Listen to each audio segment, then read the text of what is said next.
পৃথিবীর যেই প্রান্তে আপনি থাকেন না কেন, আপনাকে কর্ম করতেই হবে। কর্ম থেমে থাকা যাবে না। কর্ম থেমে গেলে জীবন সংসারও থেমে যায়। এই যে আমার গাড়ির স্পিড 120 চলছে, আমি যাচ্ছি এক শহর থেকে আরেক শহরে, এটিও কিন্তু একটা স্পিড। সেই জীবন চাকাটাও কিন্তু একটা স্পিডের মতো। যদি আপনি স্লো চলেন তাহলে আপনার জীবন সংসারও স্লো চলবে। আর আপনি যদি স্পিডে চলেন, আপনার জীবন সংসারও স্পিডে চলবে। এই যে ভিডিওতে আপনারা দেখছেন অনেক ধরনের ওয়াশিং মেশিন রয়েছে, এখানে কোনোটা কাজের কোনোটা অকাজের। যেগুলো কাজের সেগুলো এক জায়গা থেকে আরেক জায়গায় চলে যায় কোনো না কোনো পরিবারে, আর যেগুলো অকাজের সেগুলো রয়ে থাকে স্টোরে। ঠিক জীবনটা সেরকম, আপনি যদি ভিতরে কোনো ধরনের কর্ম থাকে, কোনো ধরনের জ্ঞান থাকে, এবং আপনি যদি কোনো কর্মতে থাকেন, আপনি এক জায়গা থেকে আরেক জায়গায় যেতেই হবে কর্মের খোঁজে।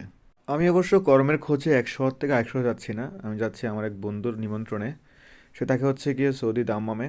তো আমি রিয়াদ থেকে দাম্মাম আসলাম, এটা তার স্টোর। তার বিজনেস হচ্ছে গিয়ে ওয়াশিং মেশিন নিয়েই, এটা নিয়ে দিনরাত পড়ে থাকে। ছোট থেকে একদম উপরে যাওয়ার চেষ্টা করছে। এই যে বৃষ্টি চলে আসলো, বাইরে আবার চমকাচ্ছে, ঠিক সেভাবেই তার জীবন চমকাচ্ছে। কেননা একটা সময় এইখানে এসে অনেক কষ্ট করতে হয়েছে তাকে, খেয়ে না খেয়ে।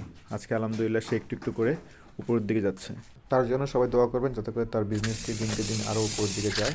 যাই হোক, এই ছিল আজকের ভিডিও। পৃথিবীর যেখানে থাকেন সেখানেই আপনাকে কর্ম করতে হবে, প্রথমেই আমার এই কথাটা ছিল ভিডিওর। তো আগামীতে আরও কোনো কর্মযোগ্য নিয়ে আপনার কাছে চলে আসবো। সে পর্যন্ত সবাই ভালো থাকবেন। আসসালামু আলাইকুম।